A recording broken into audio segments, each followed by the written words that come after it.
All right, I call the meeting of the Sanborn Regional School Board to order. I'll stand for the pledge, please. I pledge allegiance to the flag of the United States of America and to the republic for which it stands, one nation, under God, indivisible, with liberty and justice for all. Hey, all right. Do I have action on the minutes from April 10th, 2024? I'll make a motion to approve. Any discussion? All in favor? Unanimous. Thank you. All right, I'm gonna start signing these documents and I will send them around. Tom, do you want to handle nominations, resignations, and your superintendent's report? Sure. Thank you. Okay, we have a number of nominations, so I'll try to move along here. We'd like to nominate Doug Osterloh for 7th grade science, Jennifer Walsh for 3rd grade teacher, Michaela Donati for 3rd grade teacher, Finn Karen for 3rd grade teacher, Nicole Schuker for special education teacher at Bakey, Allison Trimper for assistant principal of grades 6 and 7, Sean Sullivan for assistant principal of grades 8 and 9, and Josh White for assistant principals grades 10 and 11, and Kristen Vondrasek for 2nd grade, which, by the way, was just a clerical error on the April 15th. So she's been with us and is staying with us. Perfect. Make a motion to accept. Second. I don't know, Phyllis, you're gonna. That's Maura. I'm giving it to Maura. That one. All right, all in favor? Thank you. Unanimous. And for resignations, we have Sarah Frizzy, school nurse at the Bakey School, Memorial School, Amanda Collins, special education teacher, and Kate Ormiston, 4th grade teacher. At the middle and high school, Amy Champion, 6th grade English, Carol Marino, 6th grade math, and Brian Gray, business technology teacher. I make a motion to accept with regrets. All right, all in favor? Unanimous. Thank you. Thank you. The only thing I wanted to say this evening for a superintendent's report was that I got a little choked up last night speaking to the seniors because it was so inspiring to hear them receive over $53,000 in scholarships. And Rebecca was there, and thank you, Rebecca, for being there. And it was so fun to see all of you. And being a dad of 2 high school students, I was speaking to the students last night, and I couldn't stop thinking of my youngest son, who will graduate in 2 years, and thinking of the moms and dads that were there, and the aunts and uncles and parents, and just the feeling of accomplishment that that there was in the room. We often talk about what we need to improve, and we should always talk about continuous improvement and thinking about what we can do better. But I just think it's so important to celebrate that we have had students who have applied their intellect and hard work at a very high level at Sanborn and have done incredibly well in the world. Last year, we had a student who was accepted to Columbia University. This year, we have students going all over the country to amazing schools. If you want it, it's right there for you. All you have to do is apply yourself. And Doc Young often talks about it. He says that the kids that really apply themselves at Sanborn truly excel in life. And last night was evidence of that. And I just want to kind of take a moment to just share how powerful that is, that we have some fantastic teachers and some incredibly gifted students. And it's not just academics, it's volunteering in the community service, finding something that they love to do and applying themselves to do it. Students that have already figured out who they are and what they want to do is super fun, but even more fun is the kid who is like many people who doesn't know yet and they're still discovering. That's what really excites me, is seeing them discover that. And a lot of that happens after high school, but I just remind everyone that even once you leave, if you need a hand, we're still here for you. So it was fun last night. And the rest of my time I'll give to Principal Mitchison because she's got a lot to say tonight. So thank you. Do I have any subcommittees?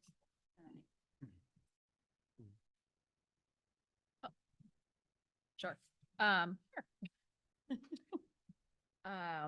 This policy and personnel committee just met just before we got here, and we will be bringing forward some policies at our June 5th meeting. Thank you. don't all jump. All right.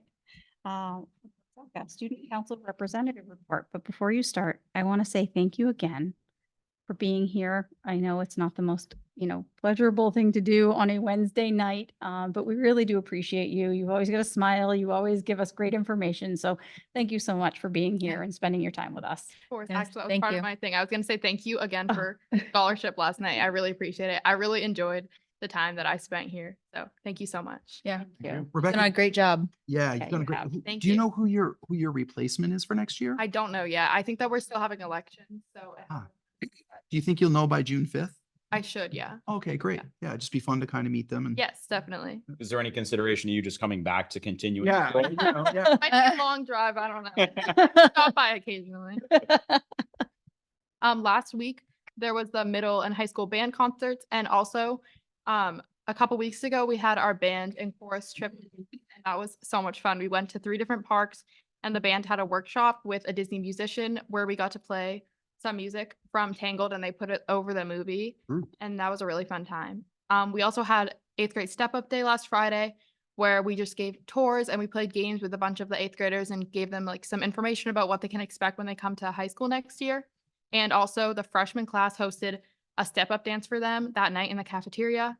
And also, as Dr. Ambrose said, last night we had the honors banquet and the scholarship night. So there were 17 seniors who went to the honors banquet, and we just spent some time and we had a meal, and we heard from Miss Mitchinson. She got some comments from all of our teachers that we've had over the years and just some kind things that they have said. So that was really nice to hear. And then after that, there was scholarship night, and a bunch of very hardworking seniors got a bunch of different scholarships just for all the hard work that they've put in over the years. So it was really good to see them. And then tomorrow night is prom. So first there's going to be the promenade here at the school. And then right after that at the Black Swan Country Club in Georgetown is going to be the prom, and the junior class is putting that on for both the juniors and. Thank you. Yeah. Yeah. All right. First public comment.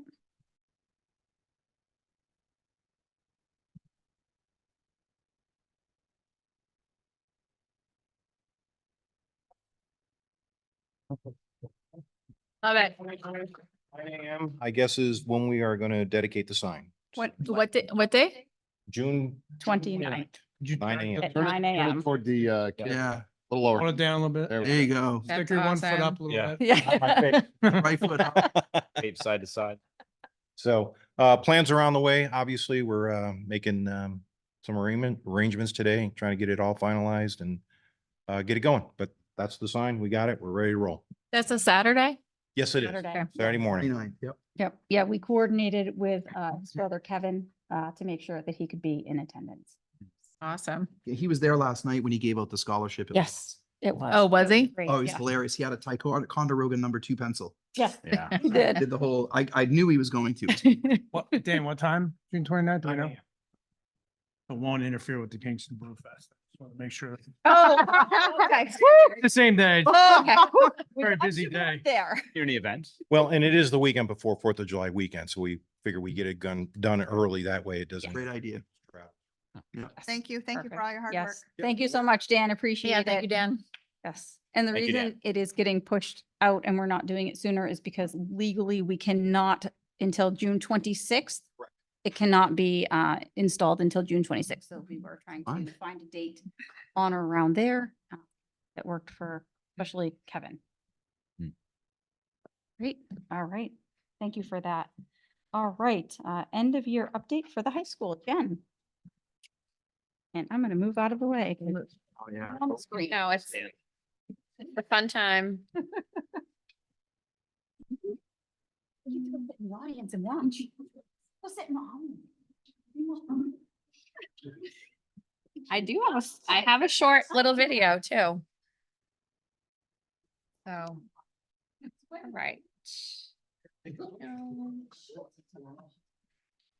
Okay, let's see, I'm gonna flick the lights too.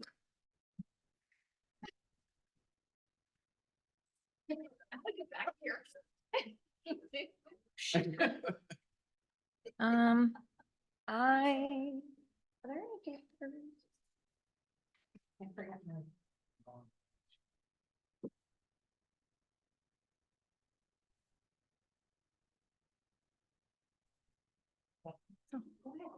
I don't want to see.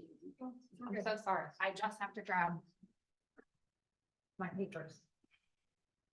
Dan's gonna do puppet, Yeah, things on you. Yeah. 10 to 12 miles. The dad jokes. Yeah. Break. No, Jen. I don't know this is you. She Oh, asked if she was doing it. So Dan was offering to do the puppet. Okay, anything. You really do. Yeah, of course he did. It's in his hands. Oh, you didn't get them for everybody? I got one copy. Oh my God, I thought you were gonna get a box of coffee.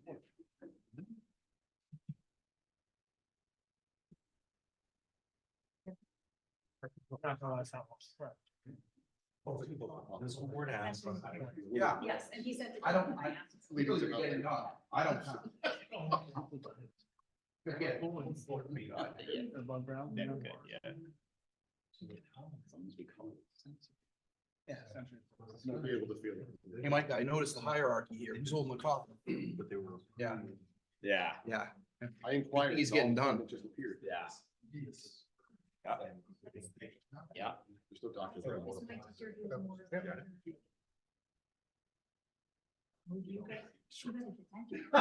And my husband. I know, I should have said, hey, grab one from you. I just thought you could grab a box. Right on the front where I left them.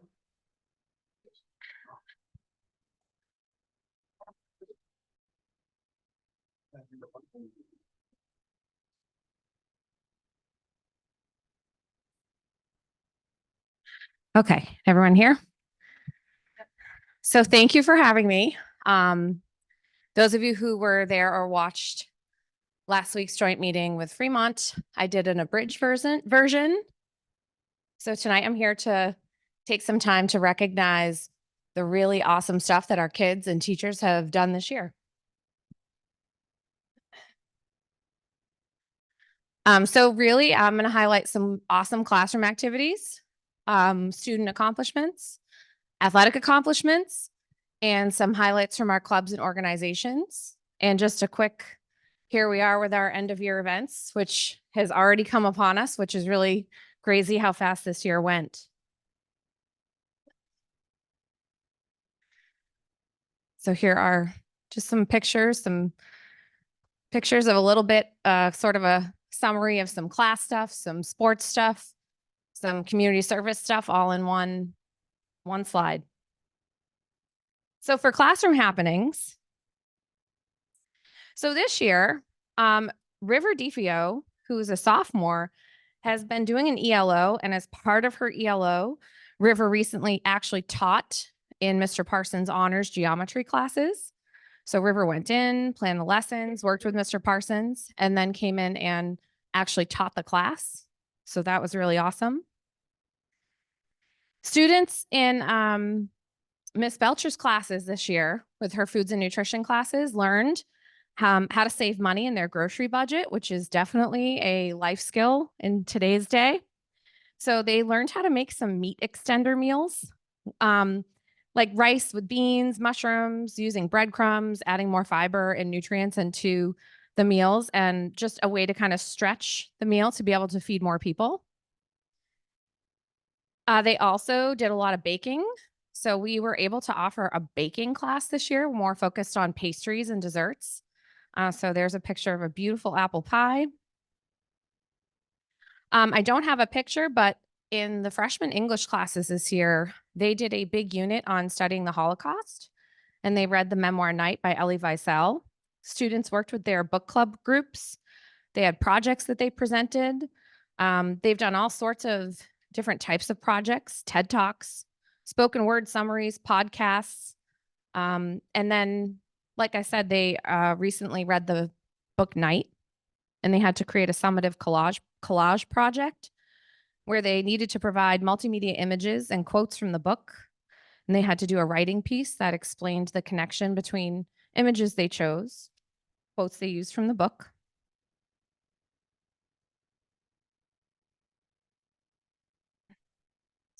So in our grade 9 science classes, the teacher worked with our reading interventionist, Miss Woods. So it was Carrie Grella and Miss Woods, and they did a ton of vocabulary work this year in all the freshman physical science classes. So this is just a snapshot. So between September 23 and April 24, the grade 9 students in physical science learned 25 different Greek and Latin root words and 12 prefixes. And as a result, they worked with 209 different words that had one or more of the studied elements. And they reported gaining confidence and growing their vocabulary through this process. So we hope to continue to incorporate more and more vocabulary lessons and opportunities across content areas. So Mr. McDonough, or as students endearingly call him, Dunny, he attended a really cool day at Laconia High School. They have a Formula One in the classroom day. So Mr. McDonough attended that. And then he brought the same concept back here to Sanborn. And so the students built and raced cars of their own creation. So they had to design, build, and then race the little small engine cars. So I do have a quick little video. Probably won't have sound, but you'll get the idea.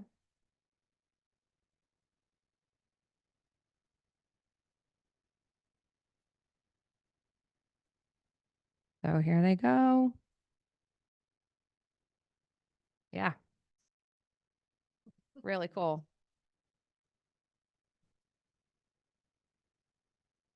Okay.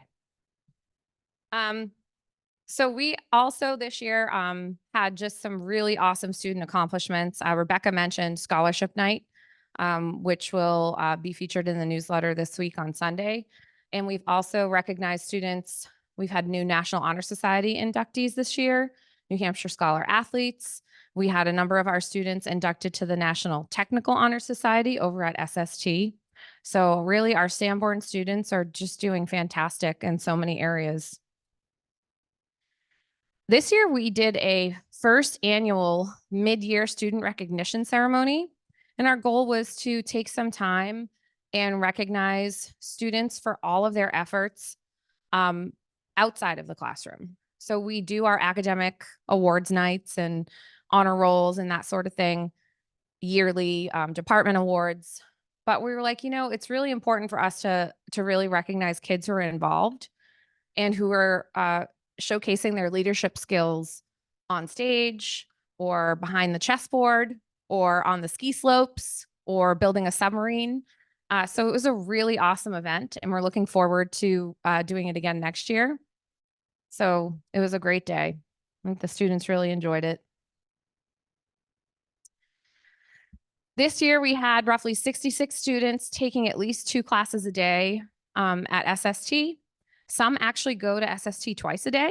They go to like a morning session and then a mid session, or a mid session and then an afternoon session if they want to take additional opportunities. We had 36 students and they took probably more than 68. I have to update, but at least 68 or more classes at NECC this year. A student who spoke last night at Scholarship Night, Anna D'Amato, she will have earned half her associate's degree when she graduates, which is really awesome. And then we've had 72 students taking at least one period of an ELO, and some choose to do more than that. And you saw River as an example of what that can look like. For sports, we had a fantastic season in the fall. The cheer team finished second in the state. We had 3 cross-country runners in the meet of champions. Caitlin Stalker, 55th place. Lily Tedford, 56th place. And Jake Petrie finished in 5th place. Ben Cardoso was named the Division II East Football Player of the Year.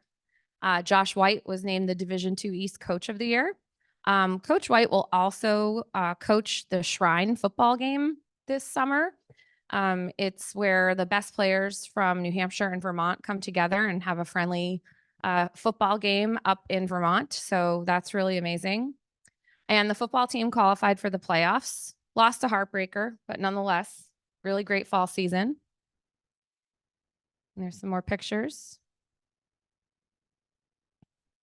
This winter, the boys basketball team makes it to the quarterfinals, losing to the eventual champion. They really had a great season with a new coach, so it was really awesome to see the kids come together. All-state honorable mention for basketball: Dylan Rigo, Emma Gillis, Chase Frizzle. The girls had a great season too. They worked really hard. Our track athletes broke 7 school records, so their track team was just so strong this year. And I'm awaiting to hear some, I'm sure, more record-breaking performances from them before the spring is over. This spring, we have 140 student athletes participating on 7 teams, and we've had 5 student athletes committed to colleges, and more are making their choices. So for clubs and organizations, the drama team they just had a great performance at Mamma Mia. Hopefully everyone had a chance to go out and see it. And their fall performance was Almost Maine. We've taken students on different leadership opportunities this year to different schools to work on the Life of a Student group. Our students from Key Club made Thanksgiving boxes.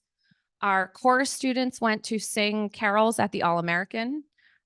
And if you look down the picture in the bottom right, our youth in action kids got to dig into their own YRBS data and take a look at the data to see what they can do as students.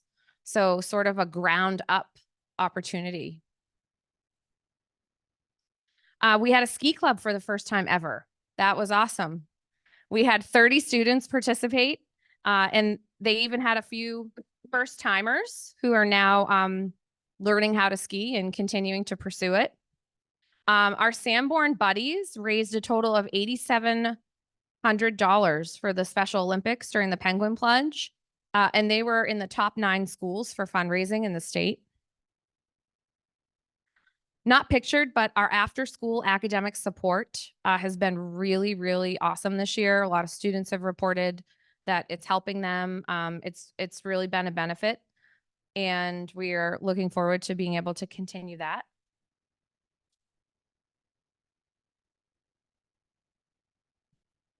Student Council, our Sanborn Student Council had another great year with loads of new experiences, projects, activities. They raised almost $600 for the Jimmy Fund, which is they do that every year. All of the members were passionate to help through different fundraisers, appreciation days, and pep rallies that they created and hosted. So all of the fun things we do, homecoming, winter carnival, field day, the class council, student council really plans and runs and orchestrates all of those activities. So this year they were able to learn new core skills that are necessary for working together within our schools and members of the student council and with members from different schools as well. So that's a picture of their retreat. Our sustainability club has had a very impactful first year, very actively engaged in various projects. Students have been diligently preparing for the New Hampshire Envirothon. Yes, I don't know why I want to say something different because the end's not there, but it's a competition and this will be their first time competing. So I'm really excited to see how they do. That is coming up and the kids are really excited. And again, all from students saying, hey, we found this. Can we go do this opportunity? Additionally, they've been working on completing grant-funded projects, including the installation of a pollinator kiosk and 2 keyhole gardens. And the club collaborated with the New Hampshire Scholars to plan and execute some Earth Week activities. So that was the week we came back from vacation, which was really nice for the school. And they're just aiming to just continue to promote environmental awareness. The Beekeepers Club has been going really strong, and they successfully have now kept the same hives alive for 3 winters. I guess that's like a big thing. Yeah, so many students have been able to visit the hives, learn about the pollinators in a very hands-on way, and it's really been a way to connect the kids to nature. And of course, now we have a beautiful bridge to access that space, which is nice. So just another way to make it such an accessible space. Key Club. Our Key Club has over 50 student members, one of the biggest clubs we have here. And they just dedicate their time to community service projects. I know that they've done a ton of work out in the community. They have a form. So if you're a community organization looking for help and looking for volunteers, please reach out to us. We can help you. So they did the Thanksgiving basket drive. They've done birthday boxes. They've helped with assisting the end of 68 hours of hunger, with their holiday events, school events, Tiffany's Closet. They've hosted ice cream socials.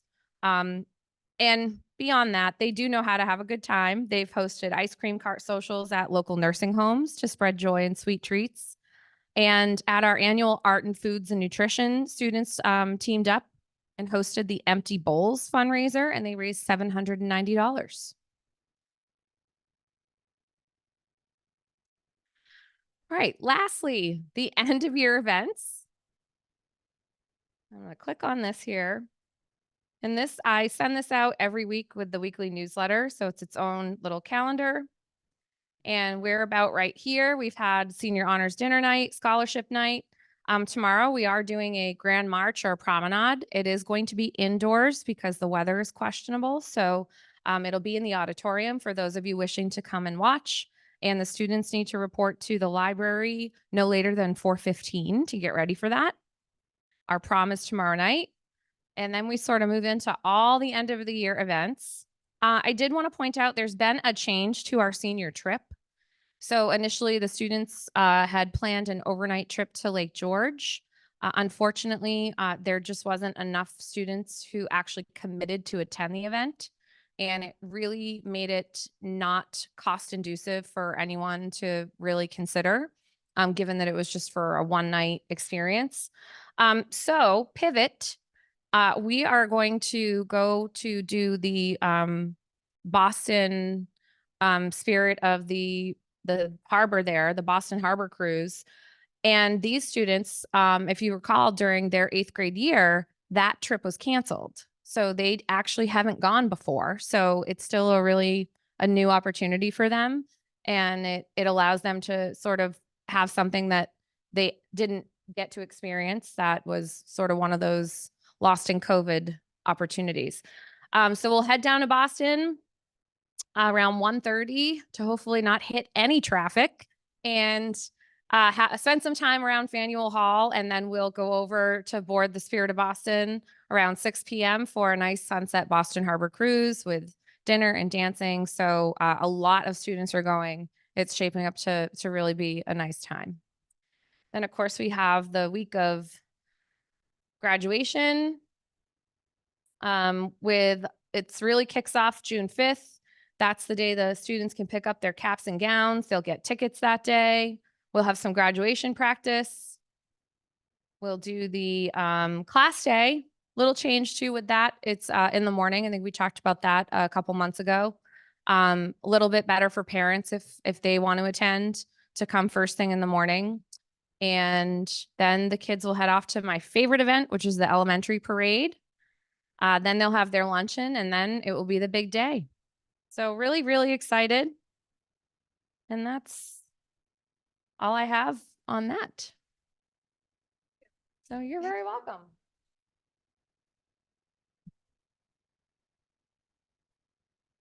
Thank you all for listening.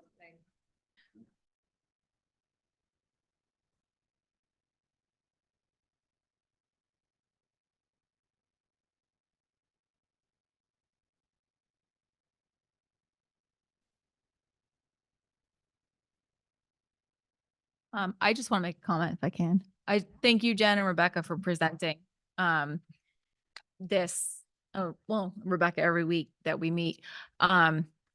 It's really nice to know that what you're doing, like to give meaning behind the time that we spend on this board. And I just think it's really important. Like there were a lot of things that I didn't know we were doing, that mid-year recognition ceremony and whatnot. So I just want to say thank you to both of you because it's nice to hear what's going on in the schools and it's all very positive. So thank you. You're welcome.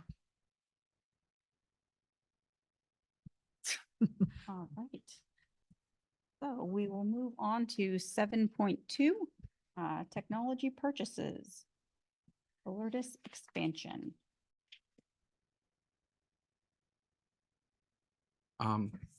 Gordon isn't here. He had to, his, his daughter does a dance group and Gordon is the entertainment. Tonight? They do the dance while the kids are changing at the intermission.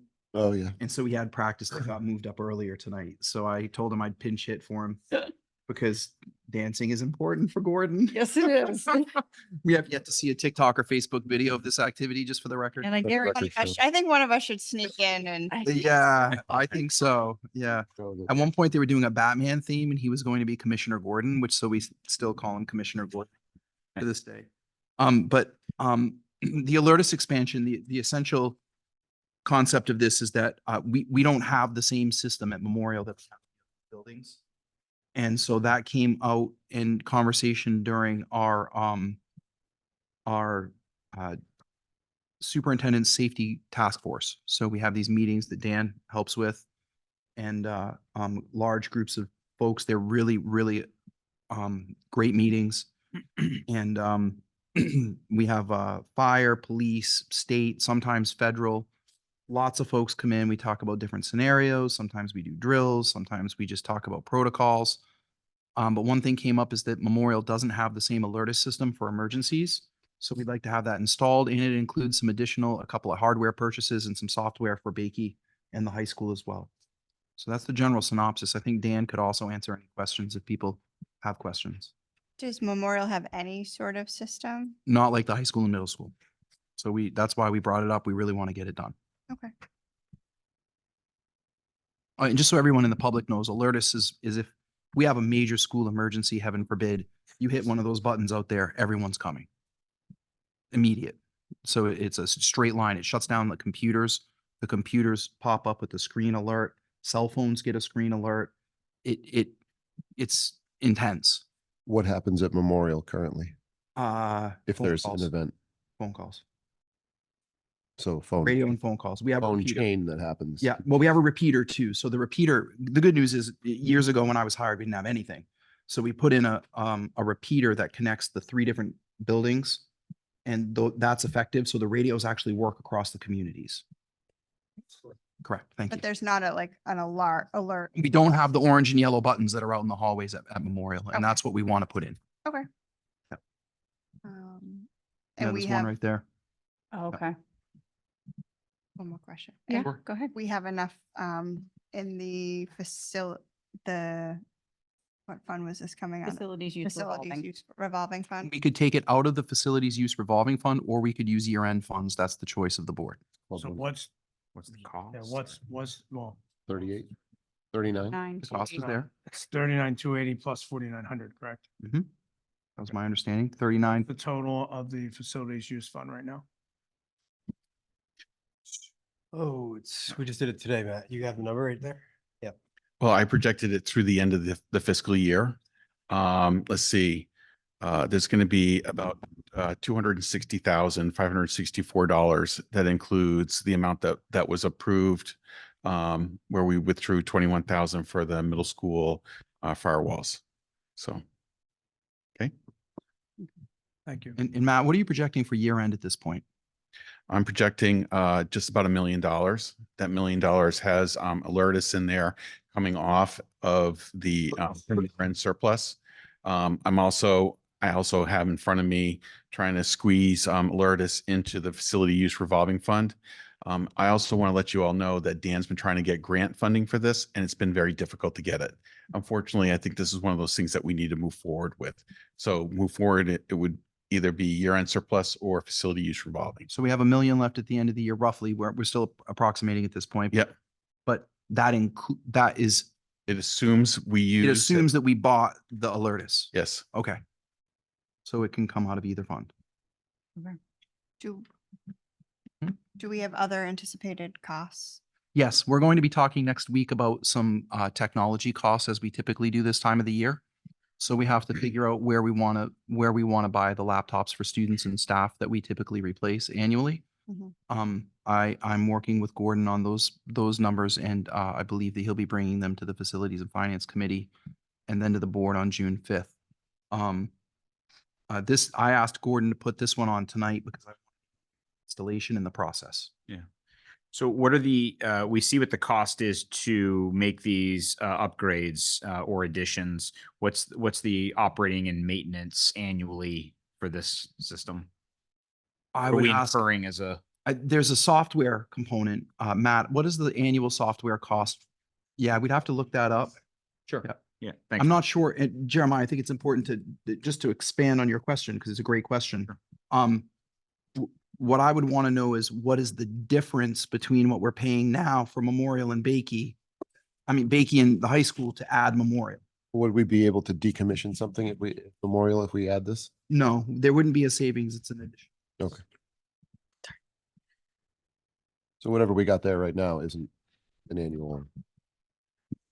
There's an annual cost for the software and everything else has been paid for and is up and running. There isn't a whole lot of maintenance for the system because it's really just buttons that trigger the system. Yeah.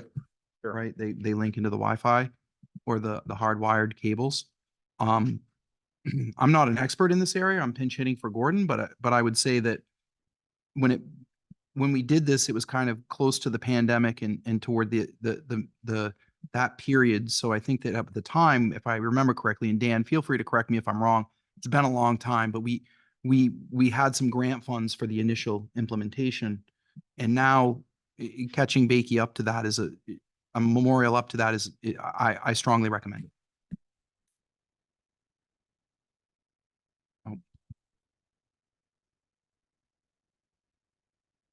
Gordon said around 5K a year and it doesn't increase with this added for the software. So it's around 5,000 a year, but it doesn't increase to add Memorial. That five's already built into our budget. Already there. Okay. Right. Thank you, Rick. This Yep. is an upfront cost of just shy of 40K with no additional annual fees because we're already paying the 5,000 for the software. According to my mystery help, yes. Was that just Google? You just went to Google? No, Gordon's watching. I- Commissioner Gordon's watching from the dance. On stage. Hi, He's probably Gordon. on break. Hope the dance is going well. It's actually 44-1 Yes. based upon what they have here. with that. Thank you. With that. Thank you, Rick. That's accurate. 44,180. Yeah. Yeah. Thank you. Go on. Our seating arrangements up next. I tried. I sat think between so. them and they just bullied me right out of there. So I'm just. Agenda item. I'm for it as it's a safety thing and I want to be safe. I'm torn on, do we do end of year funds or Where to facility? pull the money from. Yeah, because I know we have other things that we've already facilities, so just Right. being mindful of that. Right. That's kind of where I'm stuck. Yeah. I'm in the same position. I think I'd like a recommendation from the Matt or Matt, what Right. your thoughts are, That's based fair. on what we know we have coming. Next week or next meeting, we've got a handful of other items coming down the pike, Pretty good. number. technology wise. Technology. Right. And that usually comes from that facilities. It comes from both. Yeah, we have Yeah. we have a fair amount coming down for technology and some of the other items on the agenda tonight that I'll discuss. So it all can't come from the facility use revolving fund. So Matt, do we I don't remember the conversation we had with Gordon regarding the, where this would come from. No, Gordon, that's I know like it's a not his permanent lane, word. but Yeah. I just don't. So I came out a plan of what we can shoehorn into the facility use revolving fund. I have it going both ways, so it can fit. The only thing I can't make fit is the Ventrac. Sure. That's going to be on the school board agenda tonight. And then there's one other item that we're going to be bringing. And I got to try to find out what the leasing cost is for that as well. I would may I? I know you asked Matt and Matt. I just like to weigh in that we work really hard to raise money as an organization, which is very unique for a public school. We've worked really hard to build the rental income from both sides of the middle school. Yeah. And we're very, very careful with our finances. And so my opinion is that the budget for next year is going to be very tight because we had the teachers' contracts and then we had we were very careful with staffing levels for next year. We did not add a technology line to the budget, and it is something that we need to add desperately, and it will definitely be in the budget for next year, one way or the other. What I would recommend is that you keep money in the facilities use revolving fund because it can be carried for emergencies. And we use some of the year-end funds that we very carefully saved this year for the purchases that are needed for the district. I caution that we just balance, like, I wouldn't say to you, spend it down to 400,000 or something. Right? I'm saying to you that if we're giving back 1 million and it includes this 44,000, I think you should spend it from the year-end funds. Sure. Because you can't, it's gonna come, if we have an emergency or a need, it's coming from somewhere. Right? And so I just think that we are super careful. Very few districts give back that much money every year. Yeah. So I just want everyone to know that really what we're trying to do is to build trust and transparency. We save money, we work hard, we're conservative, we're careful. We have the funds to purchase these things that we need. I mean, if I was asking you all to build a skateboard park outside for $800,000, we'd be talking. Sure. That'd be a problem. Right. But we have to have technology, and safety's paramount. Okay. Thank you, Tom. You're welcome. Yeah. Yeah. Okay. Is there anything else that we foresee coming out of end of year that you're going to suggest? The normal end of the year stuff that we talk about every year, we need to buy laptops for students, for the freshmen. We need to buy, we have a Sophos renewal that the board will be discussing on June 5th, which is our firewall and safety for the internet. We have some switches and some cameras that we need to purchase, because they're old, and that information will be shared with the public. And I think that there's Laptops yeah, there's a few staff, I think 50 staff laptops. Good and news the is, tech, go ahead. and the tech department needs Yep. computers. Yep, there's some tech department computers. We also think that we found some money we have about $40,000 left in ESSER grant money.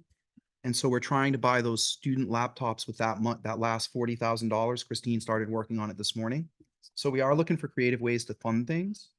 I think for this purchase, again, I would recommend taking, Rick, what did you say? 44, 44,180. thank you, 44,180. I would take that out of the year end and then move forward with conversations about, as we discussed with some of these other purchases later on, we can also look at splitting them. Some of them could come half from year end and half from facilities use. It doesn't have to be either or, it could be and. So you could take 20,000 from one and 20,000, well, 22 and change from one and the other. Yeah, I just want to be like super transparent. Some of those, what I've seen for some of those costs, they're expensive. They're not 44,000. Yep. And so we just said that we have 1 million with this included, but really we don't, if we're talking about taking more money out of that. So Yeah. I wouldn't be in support of taking it from year-end funds right now. Okay. I do want to spend the money. Yeah. I think we should take it out of the funds that we have available, Okay. not year-end. So you'd rather take it out of facilities use? I would. Okay. Yeah, that's fine. Is that, Rick, just to clarify, I just want to make sure I understood your point. So if we took this out of facilities use, you're thinking that maybe some of the other items will need to come out of year end? I'm thinking that we need to provide our taxpayers with as much relief as we possibly can, given, the increases that they've seen over the last year. Okay. 100%. So I think we should, those funds have been growing. They're there to be used, not depleted. And to your point, we should balance it. Yeah. So this is from what and again, I didn't look at all of them. This was the smallest of what I've seen that's going to be proposed. So I'd start with this, taking it out of the fund. Sure. And I think one thing that we should talk about, and this isn't the agenda item, but it's worth just having a clear and transparent conversation about, is what level do we want the facilities use revolving fund to start out for next year? So in my brain, I'm not saying that I have a statistical or mathematical analysis as to why, but I wouldn't be comfortable lowering it below 100,000. So if there's 250,000 there and we need 150 in purchases, we can certainly discuss that. This is a board decision Yeah. about where the funds should come Yeah, from. no, and I think that's a much larger in my mind, right? It's a much larger conversation, because then you have to look at your capital improvement plan. Yep. You have to add a technology line, right? Yep. That we don't have, that we desperately need, should have been added years ago. Yep. So there's a lot that goes into that conversation. So Well, no, I'm just asking because if you're proposing that we take the 44,000 out, revolving fund, it's going to be at about 200,000. Okay. Then we have all these other items that we've got to talk about this year. Matt, are any of the other items included in your projection of $1 million? Yes. I actually, on my projection, hold on a second, I can tell you. I have almost all of Gordon's requests coming out of the year-end surplus. Okay. So the more that we fund out of the revolving, the more the surplus is going to be. Okay, so guys, did you hear that? I didn't, I He- apologize. Oh, it's okay. Right. It's really important. Can you say that again, Matt? Sorry. So on the year-end surplus analysis, I have almost all of Gordon's technology coming out of it. Okay. As if we're funding it through year-end surplus. So in other words, So- we have $1 million left and we can pay for all the technology. Yeah. But the thing is the more that you take out of the facility use revolving, the more that you increase the surplus, the amount that gets returned back to the taxpayers. Right. Correct. Correct. Right. And What's going into the, there's other funds we facilities? can use too, correct? Only for few certain things. Correct. Almost all of Gordon's technology either has to come from year end or the facility use. Or I can't split. go after some of the other reserves for Or it. split. We could split it. Yeah. I just want y'all to, you got a couple weeks to think about it. So it's a good time to start the conversation. Tom, if I can too, what I had just asked Rick, and I apologize for the interruption, Matt, was we had talked about, we had talked to Gordon, I don't know, a year ago or so about our technology and about doing a life cycle plan. So an inventory and then a life cycle of what do we have for computers? How old are they? Which ones are we rotating? And that way every year it's not a surprise. So if we're going to develop a fund, it's not just a slush fund, we Right. should have a plan for it, right? Yep. And there's an average that technology has a lifespan and you can pretty much life cycle it and we can plan for it accordingly. And that way every, 3 to 5 years, the district isn't absorbing massive amounts of change in technology when we know what we're going to need. And that's Right. where that budget line Right. comes. Yeah. So, I guess to be fair, because Gordon isn't here, Gordon has done a lot of that work, so I want to Yeah. make sure he gets credit for it. He's serialized, he's got the software implemented. I just don't think we've seen the actual life Right. cycle report. Right. Yep. And he So- might be there, but he's not here. So I don't know. No, and in some of the documents that he'll be sharing for feedback and getting ready, I met with him for over 3 hours. And it was, I'll just say this much. He's following exactly along with what he's been saying since he was hired, which is that, for example, the switches that are in the process, these switches are, they were purchased, they were given to us by Chief Briggs, and then he cannibalized them and rebuilt them and got them to last until now. He has an asset tag on them, but they're not really like you can say, oh, they're way past end of life, right? So he's still combing through some things, but other things are easy. So for example, he knows that every year he has to buy a certain number of freshman laptops and replacement laptops for damaged items. I mean, he knows that, those Right. Chromebooks, that's easy. Right. Staff laptops, they have a life cycle he put in for, I think, 50 of those. So I think that the general use items are far easier than the networking and the more complex items. One of the items that's in the list of things that he's asking about, and I really want to have a board discussion about this because we don't know what to do with this, is the intercom system in this building. And so it's not that Gordon can't asset tag that and plan for it. It's 20 years old. It's just dying. And the problem is that he's having difficulty getting quality maintenance and support for it, but he's having a really good experience at Memorial and Bakey. So he's asking that we extend that to this building, which I think is a logical thing. I mean, again, whenever I'm bringing these things to you or my team are bringing them to you, I'm thinking about safety. And so with Alertus or the intercom system, those are two key safety items.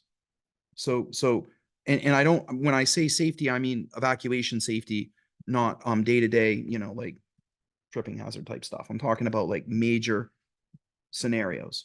So I think I identified a couple of things that I'm concerned about with safety that I wasn't aware of. One was this Alertus system, not being at Memorial. We were working so hard to get it up and running. It just, the grant didn't cover there. We did the radios there. The radios, just so for those of you who are new, were very expensive. That was a big process my first couple of years here. We had no communication built or to police and fire. It was bad because the repeater has to be there to cut the concrete walls. So now if there's an emergency, I actually even get it on my radio at Central.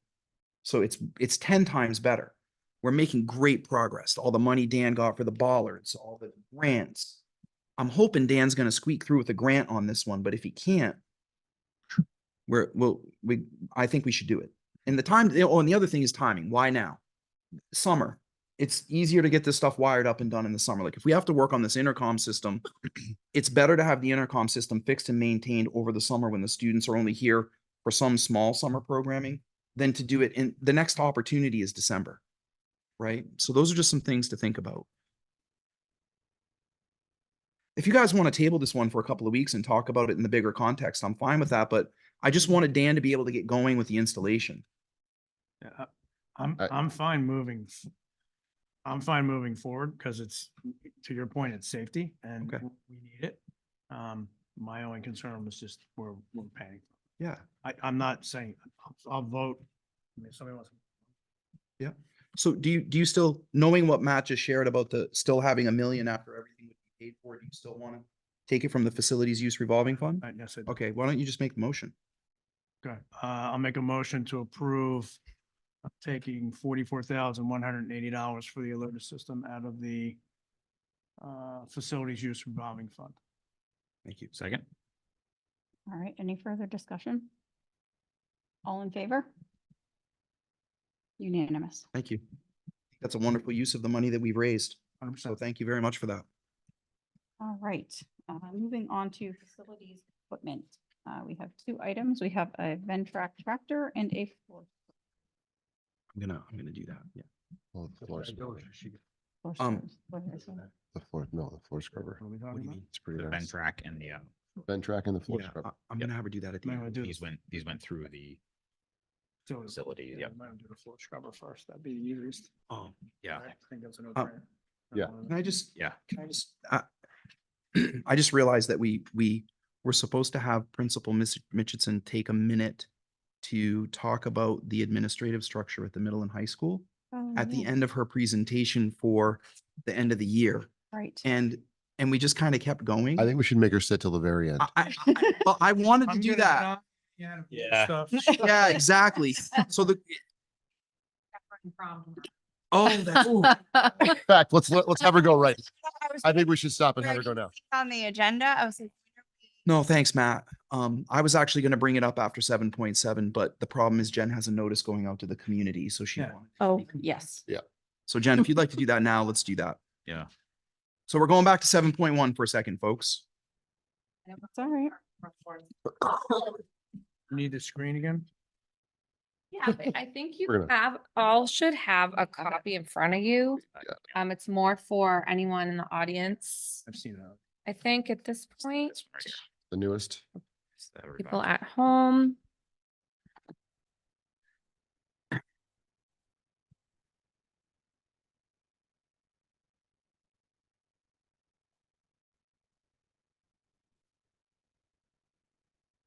Okay, turn it back on. All right.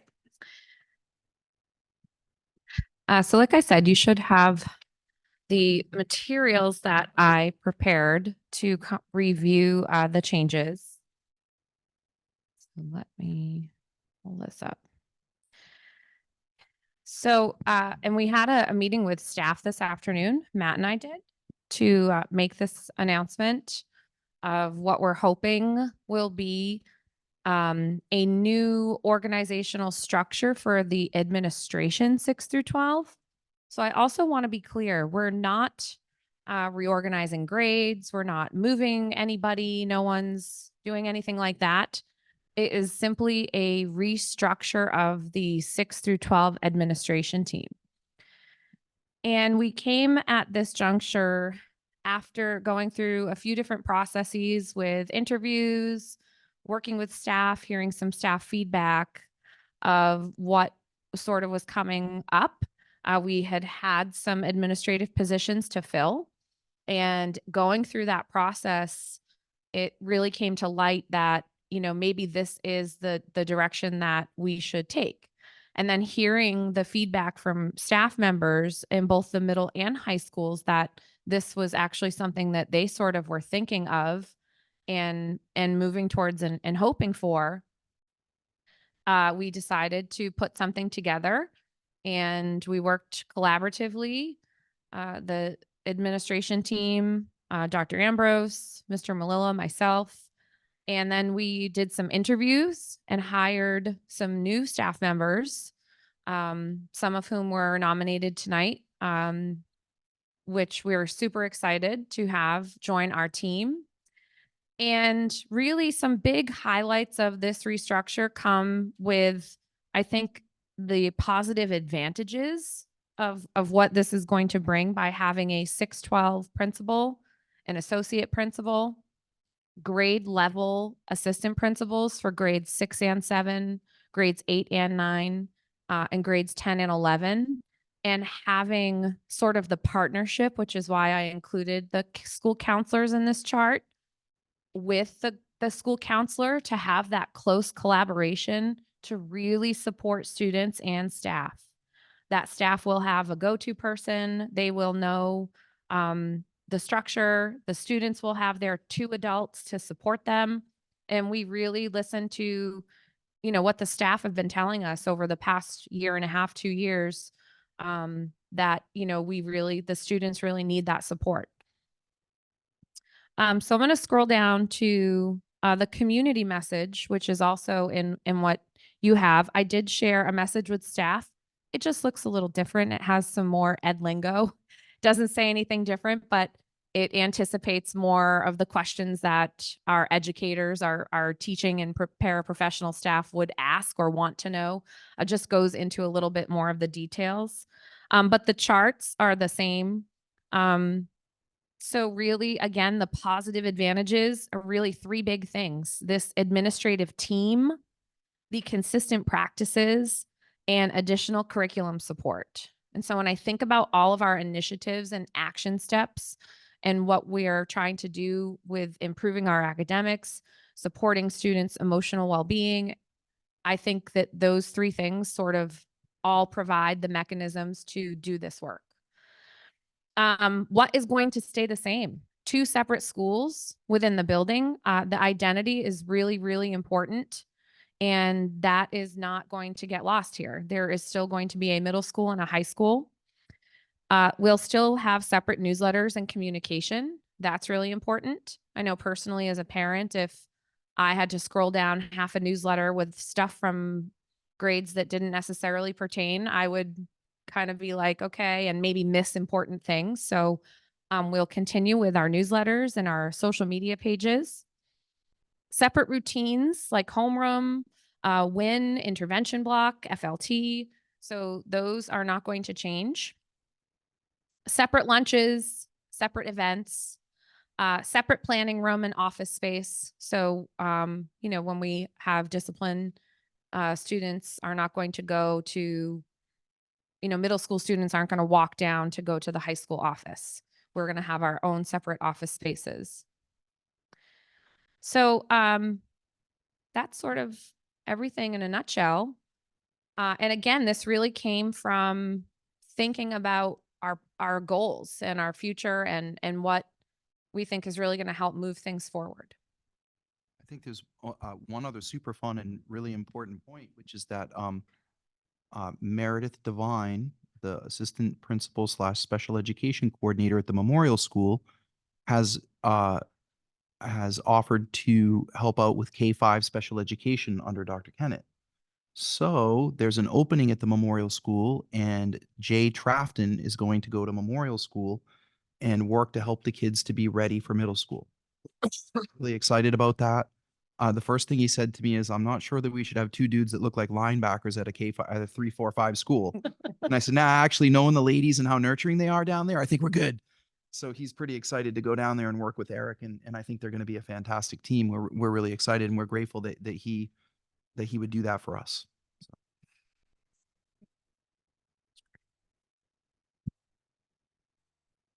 Thank you. Yeah.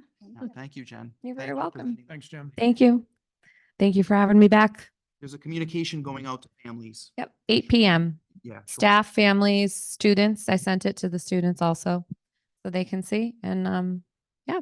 Oh, and Jen, Yeah. Principal Mitchison presented this to the staff today at 2:30, and you kind of read body language and just watch the room, and I was observing, and I have to say that the general tone of it was, wow, that's a really good idea to have. And I did speak with some staff members after and just chit chatted with them, and they said, having a guidance counselor and an assistant principal for 2 grades will really help to tighten up the discipline. And the other thing that we're working on is the discipline matrix for student behaviors district-wide in a continuum from K to 12.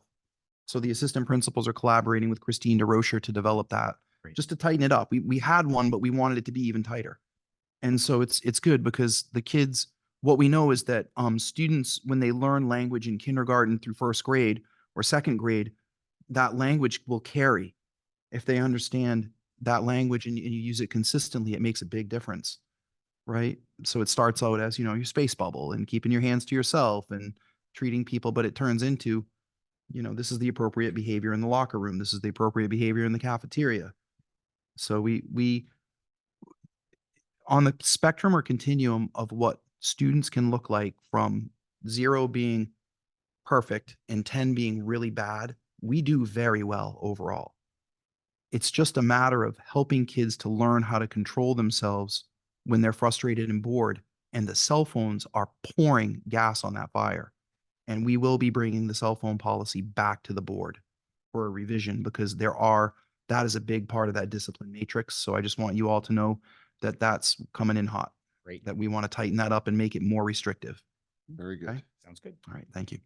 Can I just make one more comment? I apologize if you may have already said this in your presentation, but what I do also like about this organizational structure is that these new positions were filled by internal candidates. And I think that's an important thing for us all to recognize is we really had some great people here and we're promoting from within.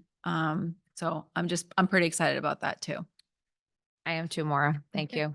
And one quick question, Jen. Sure. The 4-page document, is this whole document going out as the communication? Great question. So what you'll see is the last communication section that says for communities is what will go out tonight to, so those last 2 pages is the community message.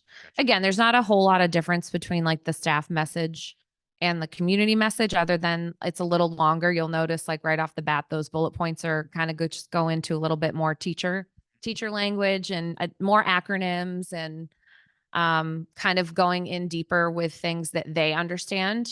And then we sifted through and said, well, what does the community really, what are they going to ask and what do they really need to know? So then I tried to just pick those phrases to, so like you'll see, for example, administrative team, consistent practices, and additional curriculum support. Those are the things I just made it simplified it sort of for the community. Whereas in the teacher version, it's really just explains it like the real specific differences or, things that are additional improvements that we're able to do. Does that make sense? It does. Yeah. Thank you. You're welcome. And by the way, I'm really excited. So I told the staff that today that I'm super excited and already have a lot of good things up here and conversations that are starting to happen and continued work too with Principal Larkham too, to really smooth out the 5th to 6th grade transition. I think we're already really doing great from the 8th to 9th grade. I know we can continue to improve. We're in a good spot with that. So I think now can really, again, just being a cohesive unit, 6-12 is really going to help our kiddos. So. Right. Thank you so much. Thanks, Jen. Thank you so much.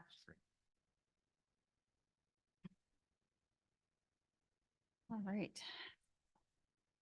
So back to the fun. Floor scrubber and tractor. That is pretty fun. Look, the Ventrac stuff. Wow. The Ventrac is What, cool. what we all dreamed of when we were, You know how to kids. transition. Yeah. But the floor scrubber, No. that just takes the cake. It won't let me We'll drive. start with the Ventrac tractor. Okay, so I get Okay. to drive it first. Wow. You want to start with the floor scrubbers? I think that might be easier. okay, we can do that. Rick, Didn't we already? that's have- code for Rick's gonna have a lot of questions about the. I, you know, But we This want. is for Rick, we'll do public whatever you want, man. Okay. Whatever you want. Floor Okay, scrubbers. Floor scrubbers will be quick because the floor scrubbers were discussed in the April Facility and Finance Committee meeting, and for some reasons I'll discuss in a minute as to why they were needed and why it's just makes sense to purchase them. It was time sensitive. Summer's coming soon. We have to start cleaning our buildings, and if we had waited until this meeting and then ordered them, we wouldn't have them in time for summer.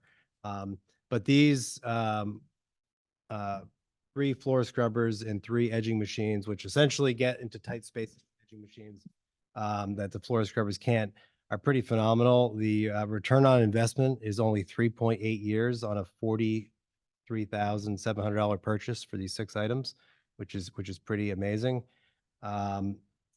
The board was asked to approve it via email, which they did. So this conversation and this documentation is really just for the public record. But if we scroll down through the documentation that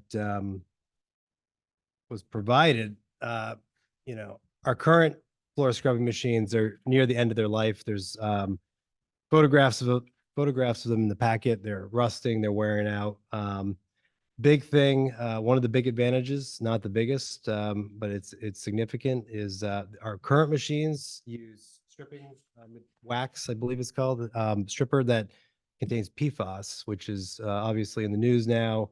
It's a contaminant. There's a lot of concern about it being a carcinogen in our water. And now we have to collect it, and it's producing hazardous waste. These new scrubbers only use water, so we don't have to buy stripper. We don't have to generate that waste. But the biggest benefit is labor savings. It's really crazy. If we scroll down to, I think, page 10 for the board of, which is something Mr. Doyle put together. Currently, we have 52 classrooms in the middle high school is 52 classrooms. This is the example. Typical classroom currently takes 6 hours for two people in the summer to strip and wax. 6 hours. So it's like $264 in labor per room. With this, yeah, it's a lot.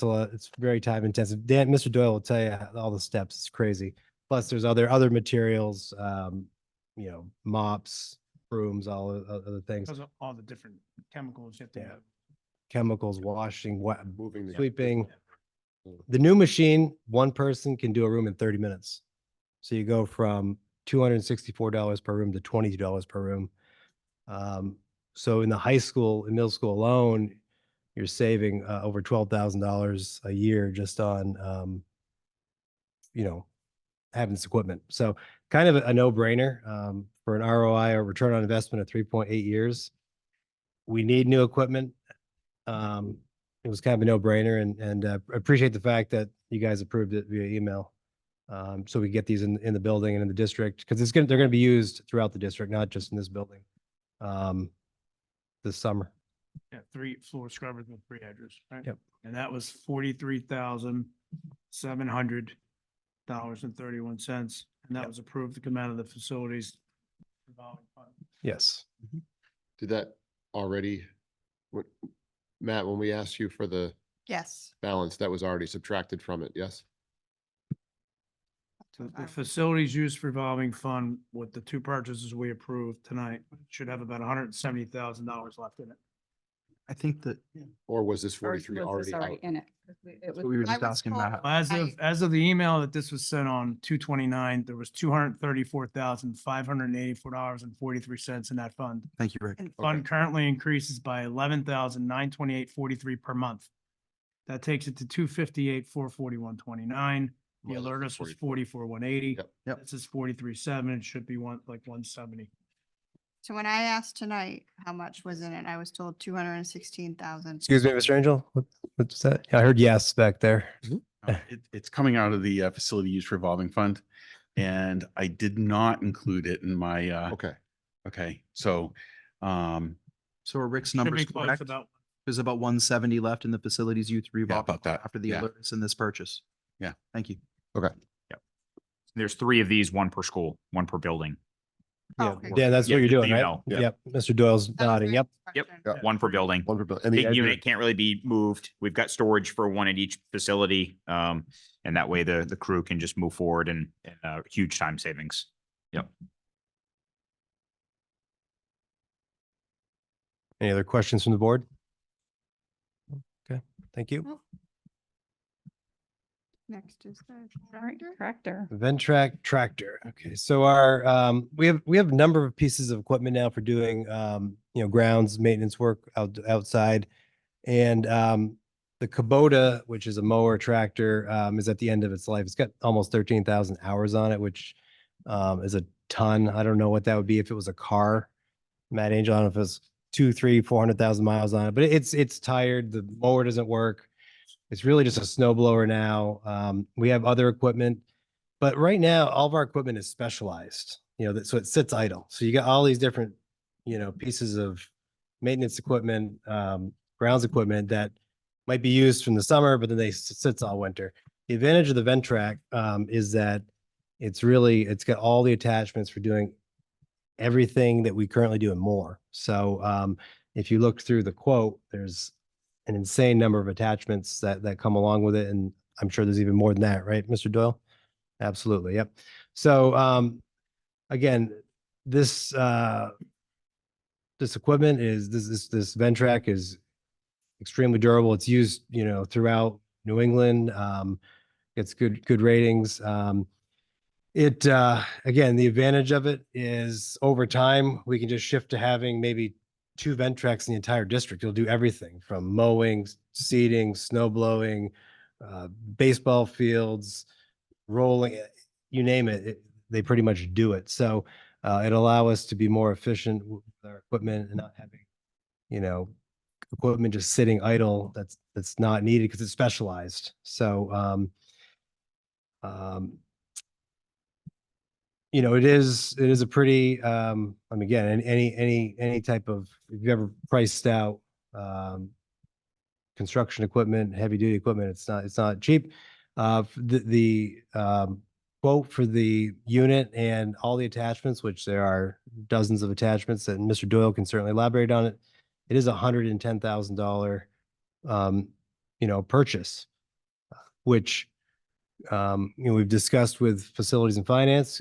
We could do that potentially with end of year surplus and maybe some of the facility use revolving fund, or there is the lease option as well. That does come with interest, but I guess at this point, based on conversations that we've had, the business office, because Matt and I are kind of tag team now, we probably would lead more towards the lease. But again, it's really what the board desires, because the lease, it's a 5-year lease, and over the 5-year time period, it's about $26,000 in interest. So that wouldn't begin this year because it's not in this year's budget. It'd begin in 2026. And the lease could be refinanced. Yep. So you wouldn't make payments for another year and you have another year to refinance. Yep. I have a question. And when I originally read this, I was like, oh, I saw this a few years ago in facilities, because this was brought to facilities a Oh, few years ago, the okay. same machine with all the attachments and everything. And I had a question back then and I'd forgotten about it until you guys were talking about it now. So this company is out of Connecticut. They didn't want me to say Connecticut. You say Um, bad word? Be alerted. Apparently I did. I said Perfect. some really bad words there. Maybe another 30, Of Connecticut. 30,000 to fix that. So my question was, back then, and I don't know if there's any answer now, but my question was about, who services this locally? Well, The answer, it's a company in Derry we're purchasing. is it? Yes, Okay. Yeah. there's That's Derry. 3 dealerships in the Northeast Okay, that great. sell this product. Okay, perfect. We are going to go through the dairy one, obviously, because Okay, great. geographically it's closer. Okay, perfect. As far as pricing goes, it's a government flat rate pricing. So going to a different dealer, shopping around didn't. No, my question, my concern the last time this was brought was the service. Right. Where is the closest place? Because if we have to travel to get it Absolutely. down for days, and that's not good when you're trying to deal with a snowstorm or whatever you have going on. So that was my biggest concern, was making sure that there was someplace local that could service it so that we didn't have an issue Absolutely. where we were down for a large period of time. Yep. Okay, awesome. Thank you. this like the Rolls Royce of tractors? Yes. Sort of, yeah. And if I can just clarify one thing, and I don't I don't think you meant anything by this, Matt, as you went through, but for the public's clarification, the machine doesn't come with anything.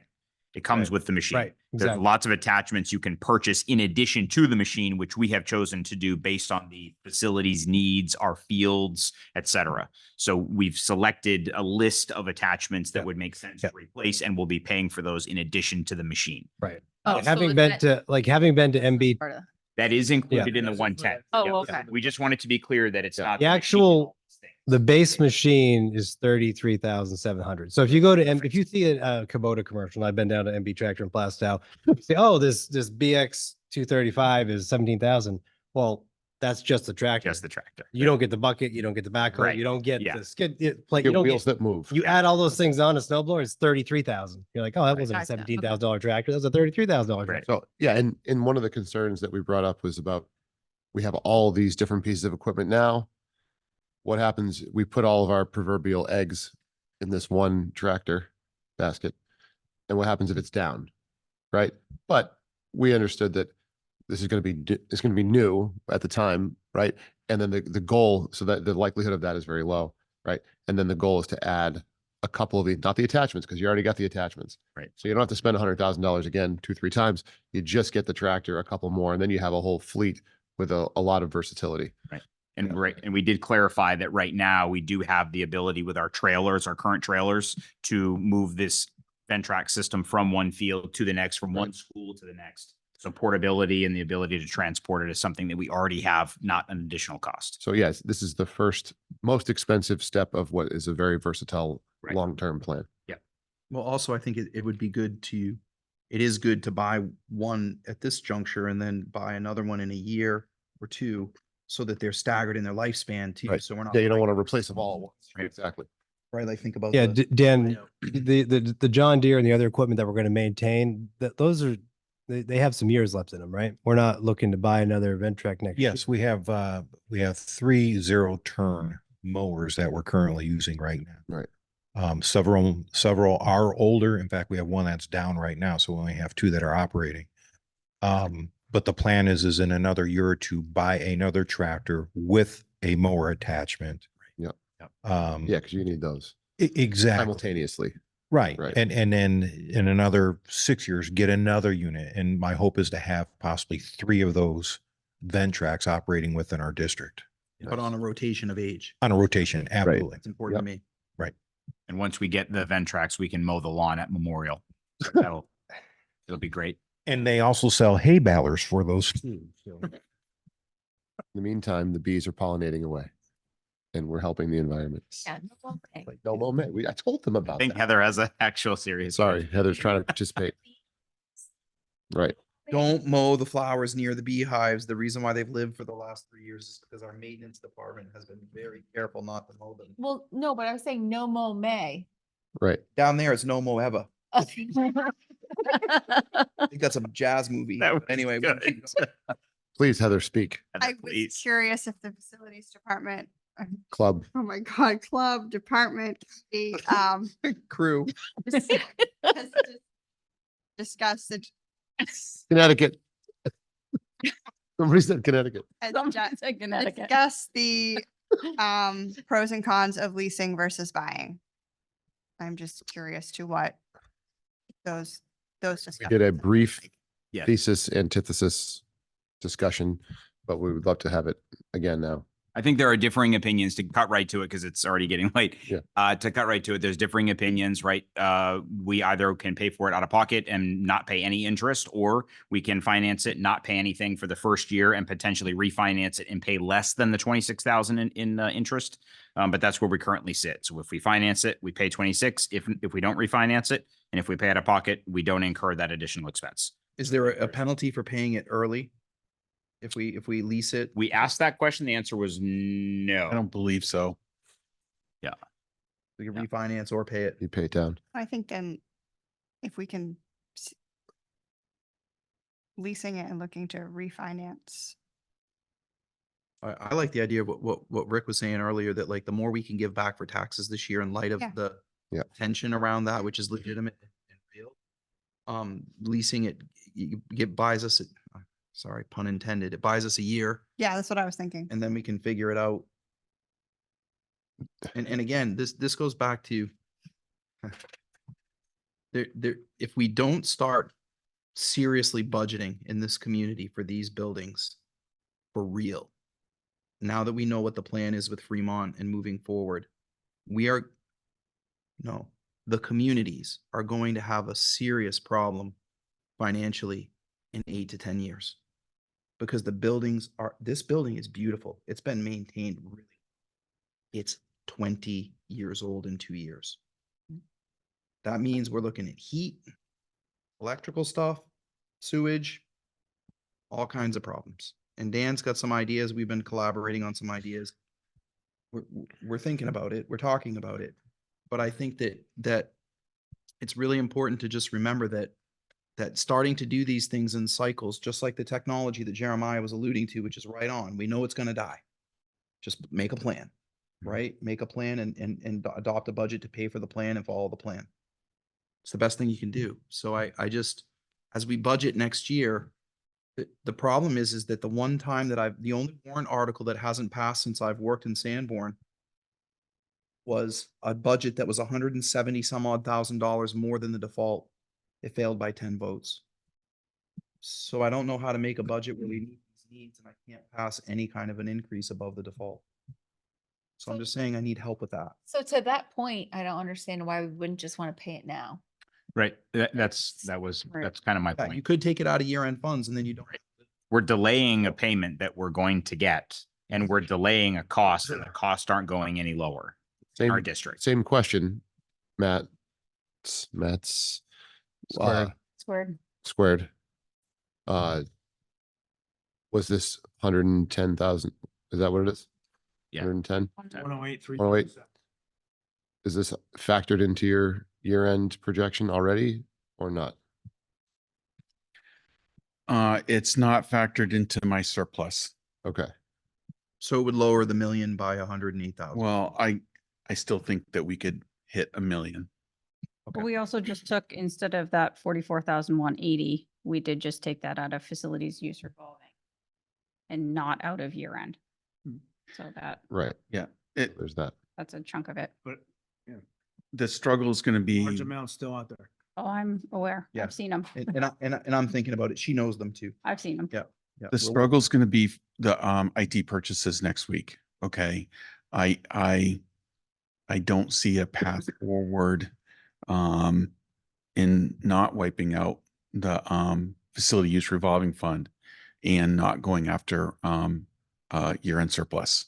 So I mean, to Rick's point though, if you lease it, even if you buy yourself a year, you're staggering some big payments, Mhm. right? Like that's, Yeah, but we're gonna have other big payments because we're gonna have to start doing the plumbing and the sewer and the whatever of this building. I just. don't Well, I think that's- mongering over there. But I just think that we're kicking It's not what I was the saying. can on I'm it. kidding. I think if our budget for next year is gonna be really tight, Yeah. it seems like every year it gets tighter and tighter.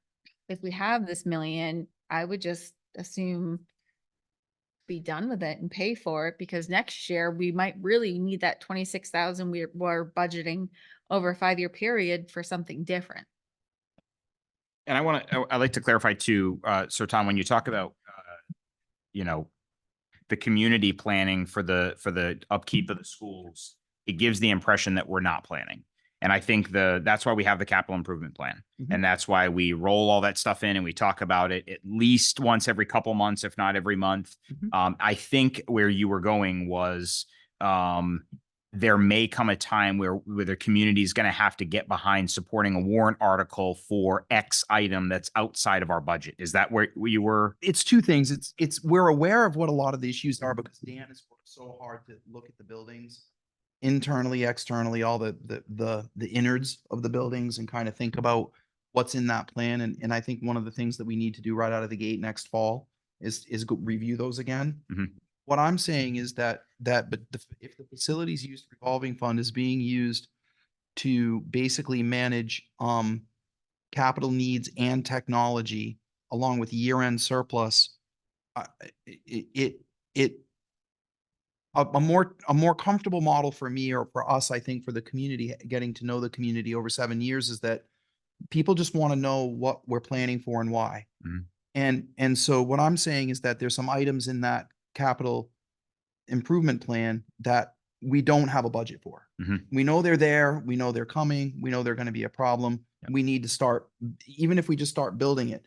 There are, and to Rick's point, there are other monies that could be used in an emergency situation, right? I want to make sure that when I was started here, there really weren't the correct level of reserves for a $40 million or $37 million at that time Mhm. dollar budget. So we've been very careful about flat budgeting or reducing or going up some years and down others. And the fact that between the middle school, the savings of closing the middle school and renting it out, combined with being more efficient with our staffing levels, we've really done well. The problem is that when you reduce teaching positions and all these different things, they come out of the default.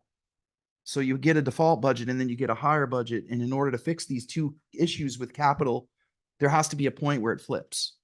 And there has to be an addition. And just for the clarity for the public, the accounts that are available are things like Matt Angel's been building up an account for unanticipated expenses for heat and electricity. Yeah. Right? We've been very careful with that money. We've been careful with our special education reserve accounts. The board has historically held back the 2.5% that you're allowed to annually by the state for extreme emergencies. Mhm. Remember, that can only be used if we spend the entire budget down to zero. And then you have a meeting and an emergency to spend it, but it's still there, right? So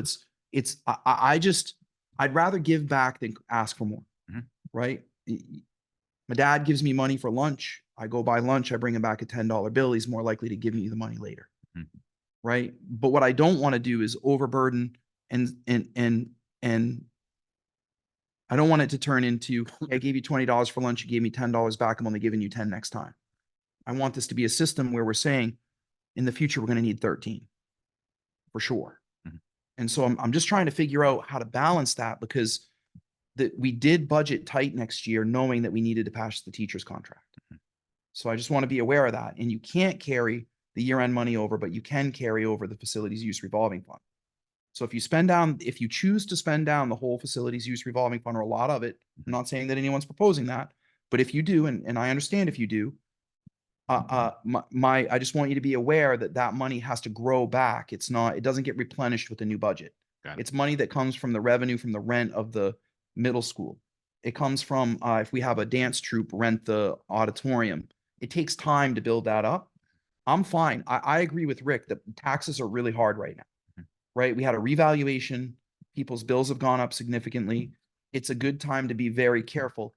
I just want to be, I want to be aware of that we should probably soon as a group have Dan and Matt Malilla present the capital improvement plan to the community and the board again. Mhm. And then we need you to direct us to what to prioritize in the buildings, because truly, the one thing I learned in my doctoral program is that schools are designed to serve the community. These are your schools. I'll help. I'm the steward, right? I have an office. It's your office. That's where I work. And I'm grateful for that. I need you to tell us what you want us to fix next. Yeah. And then we need the community to back it up. But I don't know that it's all warrant article level. The two things that I would think of that might fall under warrant article level. The portable at Memorial that's attached to the building. Mhm. And then that other one that's outside that's still used a lot. Right? So what are we going to do about those in the next 3 to 5 years? Mhm. That's just an example. Eventually, if you don't use the funds that are in those funds, pardon the pun, like you won't pass warrant articles. Right. I've seen it in the town of Kingston when it was on that. Yeah, that's a really good point. You can't keep asking for money. Yeah. Eventually people are gonna say for what and for like, how big is this fund going to get? Like, what do you need the money for? Yeah, I agree with that. I got a lot of those questions right before Yeah. voting. Yeah. How many funds do you have? How much money's in there? How much do you need? When are you gonna cap it? Like, I did get a So lot. cap was a I think good to your question. point That was a earlier. very good question. You Yeah. said you don't want to deplete it under 100 grand. Yeah, I think, well, I was wondering. Under 100 like that with this one. Yeah, yeah. And that was I was more for you, Rick, is where do you guys want that to start the year? Like what 100 grand was just a figurative. I'm not recommending, Oh, that's- I'm asking you as a But again, team. fact that you put 12 grand in. How fast does it grow? Well, so I just did the 12 a math. month? So if you took 70 grand out of the facilities use revolving fund, and then you took the other 100. 40, whatever, that we didn't take out previously, that Alertus was already accounted for out of the year-end fund balance, you could cover it that way, and it would take about 5.8 months with that Build it back. almost $12,000 a month in income, to pay that back. Is that projected the 12 or is that historically what it is? That's the rent. It's the rent. So it's pretty right on. Okay. It goes up annually. I'm gonna go back to one thing. In my mind, this is a want. The technology stuff is a need. Mhm. Okay, this is definitely a want. Okay. Could we get by with buying a lawnmower for the one that's down? Probably. Like, this is a want item. All that stuff that we're gonna have to pay for next time we meet, that's all stuff we need to educate. Okay. Do you want to table this and talk when we have all the numbers in front of us to make a more educated decision? That might be good because How long will it take to get this Open- tractor? Dan, do you know? I mean, do we really want to, I feel like we're spending a lot of time on these. I can see that it's a want, but at the same time, I hear efficiencies and I see that. Yeah, we're constantly and- hiring. I just think we should move forward with this. And Matt, correct me if I'm wrong, but for our next meeting, our end of year surplus will be tighter. We're gonna have a better sense of what the end of year surplus is. Yes, Right now, it's a conservative estimate. yes. Matt is erring on, rightfully so, being conservative with numbers. So we wait if, Throwing out numbers or, in a public Yeah. forum and we're saying, oh, it's $1 million. It's probably, even if we spend this, it's 100 grand, 110 grand. Like, oh, it's probably still gonna be $1 million. Like, I don't think, You want it to be tighter. I'm not, look, I know how I'm voting. If you want to move forward and vote right now, we Well, can do that. We should say though, that you're right. We are in a public forum, so it's important for the public probably to understand that our mats squared right now are tracking a moving target constantly, right? That there's no good way right now to know what the year end fund balance is going to look like. And they're trying to do the best they can with all the expenses that are potentially coming in, all things that are going to be drawn out of the account. It's difficult. So they're, that's just important for people to know that the vagueness is inherently part of the process at this time of the year. So the question is, and Rick, I hear your concern that this is a want, not a need. And I'm not an expert at facilities. You do a lot of work with facilities. What would the cost, what I would logically ask if I were a community member is what would the cost be to buy a lawnmower and a snow blower instead of the Ventrac? I don't know. Yeah, have you guys looked at that at all? I think, but that's the question that I think you're asking, right? Is what is the difference and what is the cost savings benefit for the tractor versus a lawnmower you got to remember, we're blowing a lot of snow. We're not talking about, and it's a lot of lawns. It's not like we just go buy we also look at what the other needs that the equipment provides, like in terms of our fields and other maintenance. So it's not just lawnmower and snow blower. So we'd have to, Football but field. Dan, I don't know, we may have to look into life expectancy of those other items too. Cause like if everything's about to, if everything's about to die, Well, yeah, I mean, we need more than just a snow blower and a lawnmower. right. So it's the other. So maybe we should table it. Well, I think that, so here's the question. If we table it, what's the impact of the summer? Look, I'm going to say it again. I trust Dan and his work to figure out what we need to keep the place efficiently running, because he's also thinking about man hours. So if the machine is better than a standard lawnmower and a standard snow blower, and it does other things, and it's going to improve the efficiency of the department, that's important to me because we are looking at reductions in revenue in 3 years. So I don't know, Rick, enough about it to comment on whether or not it's a want or a need. I'm not defending either way. I'm simply acknowledging your concern. And I think that the question is, if we didn't buy it, what would happen?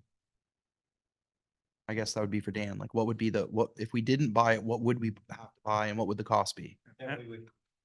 I'm not saying not to buy it, just for Yeah. record. And then, Oh, okay, I thought you were. So No, I'm just saying how we buy it. oh, okay, I'm sorry. Thank you. That really, I did think you were saying when you said it was. But if there is another way to put off the purchase, 100% I would be for that too. So you'd rather do, so what, I'm sorry, I misread what you were saying, Rick. You said want, that it was a want, not a need, and I don't usually. It's a one as compared to the other things that we have to spend. Okay, thanks for clarifying. Technology, laptops, those are needs. Yeah, they are. This mower and all these like we're doing the work now. We're taking care of the fields. We're doing X, we're doing Y. And Dan, I'm not trying to knock the work that you did because I looked into this. I talked to somebody about the Ventrax. It is, to your point, the Cadillac. It's a very good machine. But do we need everything that we have on this list right now today, given the fact of where we are with this? Yep. That's my biggest question. Okay, great. Big ticket item. Yeah, can you answer that, Dan? yeah, so at this point, a couple of our zero turn mowers will need to be replaced in the next year or two. They're not cheap pieces of equipment. We buy the commercial models. And those cost about $30,000 each right there. A lot of the equipment that we use for field maintenance, for the baseball field, football field, were purchased when the school was new, and it's showing its age right now. So there's a lot of attachments there that would be replacing some of the older attachments. The other thing we have to look at too is we have a John Deere tractor that we use right now. It is getting old. We're going to have to look at possibly buying another piece of equipment in the future. So buying this Ventrac will eliminate a lot of that equipment that is used on the large John Deere tractor for field use. There's a lot of things we can use with that Ventrac on the fields that we can't get that big John Deere tractor on the field because you would basically crush it. So, in the future, my hope is that when we surplus that John Deere tractor in a couple of years, to buy a piece of machinery that would be more usable for us, because that tractor at this point, we use it for seeding and moving snow and a couple other little things. So it's a large investment for that tractor that we use not that often. We could buy another piece of equipment in the future, such as a skid steer or something like that, where once again, you could put multiple attachments on something like that and use your money more efficiently there. So can we struggle with what we have now? Absolutely. But I'm going to have to buy a couple more mowers in the next year, along with other attachments that are being worn out right now just from simple field use. What about the snow blowing though? Because that seemed to have been a problem. Yeah. So the Kubota tractor that we have now is dead. I mean, we can't even get it running. So as far as snow blowing, the only thing we do is we purchase those new snow blowers. That's how we remove snow.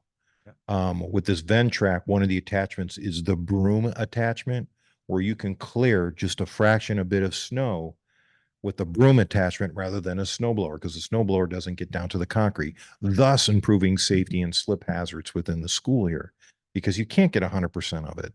With a broom, it means less salt. It's environmentally, safer without using all that salt, and you're doing a better job as far as cleaning the sidewalks. And the person I spoke to said that exactly. If you're Okay. going to get the broom. Okay.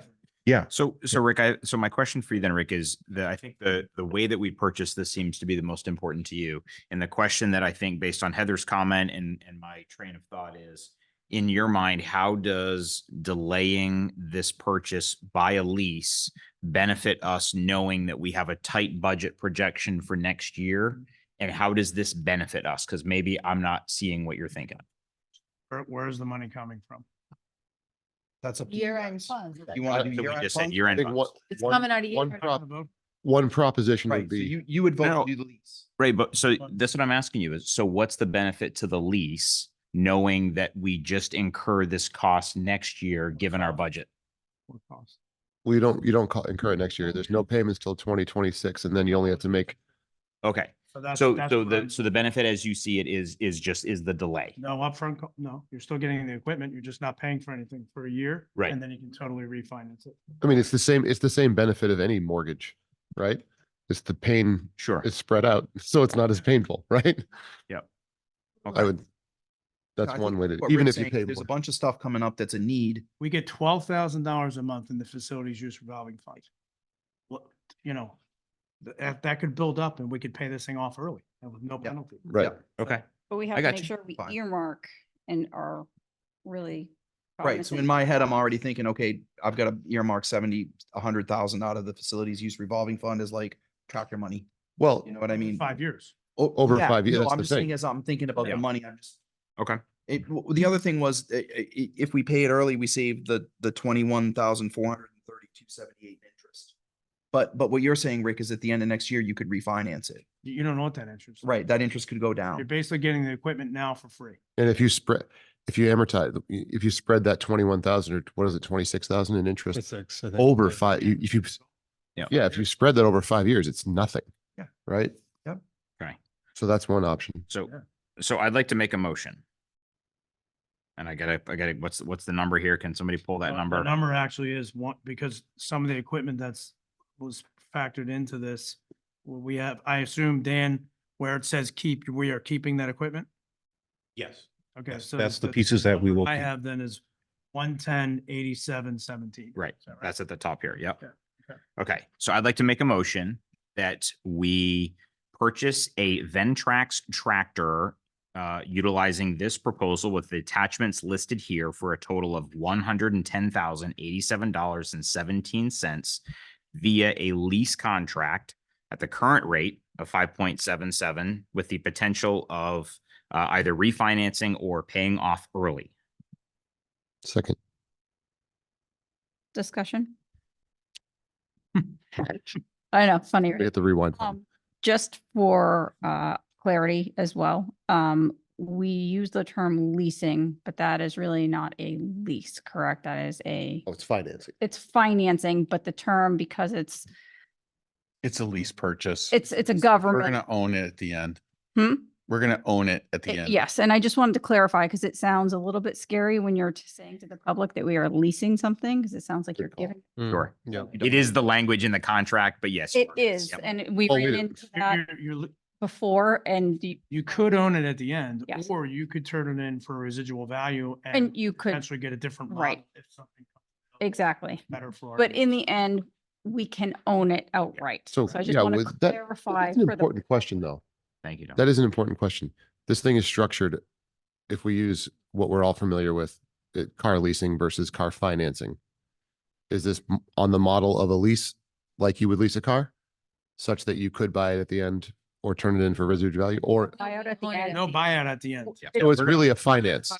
It's a It's financing mechanism. Okay, so we're financing it with interest. We're not You leasing. it. Yeah, when you lease equipment like this, you can essentially turn it in at the end, or Yeah. you would own it, and just like similar to a lease, like you don't have to turn your lease in.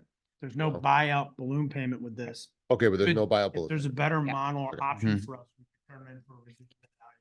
And then we can do So, it. but for the public and my understanding, it is more akin to a financing plan, Yes. Yes. a 5-year financing of a car Correct. rather than Yeah. a Yes. lease program. Yes. And, Good. and I Correct. also want to point out too, this is opposite to what we do with the copiers. The copiers, we lease them and we give them back because they're Outdated. Right, because bad. All right, if there is no further discussion, all in favor? All right, unanimous. you. Thank you. takes us a while to get them. sometimes. We get. We got there. Yeah. All right, lunch rates, Okay. 2024. This will be super quick. You don't have to Sure it decide will. anything. No, it will. So, That's famous words. No. The other Matt used to say Okay. that too.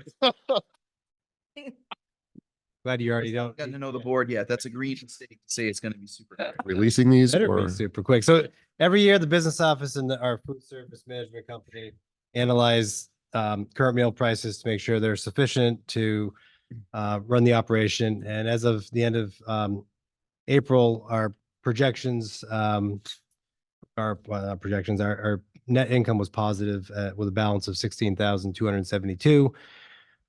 So in light of that, we're not recommending that the board increase school meal prices next year. You might be asking why we brought this up. We just want to make sure it's on the agenda so that next year we remember to revisit this, and in case things change, we may have to change meal prices, but there's no action required. I have a question. Yep. The the numbers look backward. It said, oh, never mind. Sorry. I'm just blind. Never mind. Do we need a motion? Is that what you're looking for? No, Nope. it's just an Just an FYI. that we're FYI. not Sounds asking to good. raise it for next year. Sure, it was quick. Yes. All right. Good job. Do we still have money in that fund? Any discussion? We don't need to. None needed. We're good. Moving on. All right. Student day, start and times for the 24-25 school year. Tom. Thank you. So I met with the administrative team and we've just been reviewing our process as a district in general. And in light of the newly adopted teachers contract, there are some changes in the workday and the times. We also noticed through our analysis that the middle and high school had been having school for 6 hours and 50 minutes, and Bakey and Memorial were 6 hours and 40 minutes. So we decided to make it equalized across the district. We also talked about the bus routes, and since the reorganization, we've never really looked at our start times.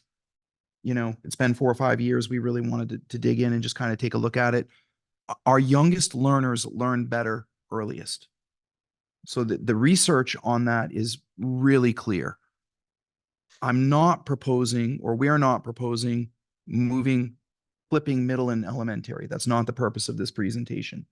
We are proposing that Bakey move to the AM student arrival to 7:55 and then the student end time to 2:55 because the younger students learn better earlier in the day. So it's important to note that Memorial only moved a little bit, but the Bakey school moved more. So what I thought we'd do is share that with you tonight, that's what we're proposing. We've worked with the bus companies. We've worked with the before and after care programs. We've worked with the Seacoast Classical Academy and the Seacoast, I'm sorry, what's the other one? The SLC. Yep.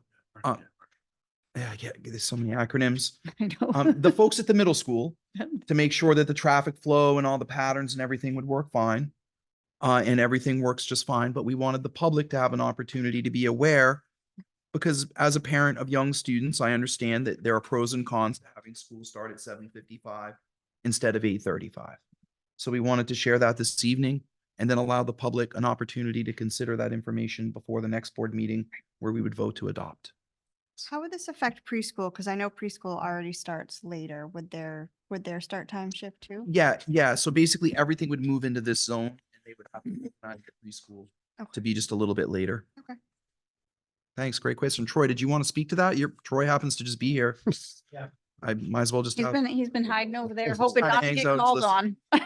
it's like magic. He's been there the whole time. Yeah.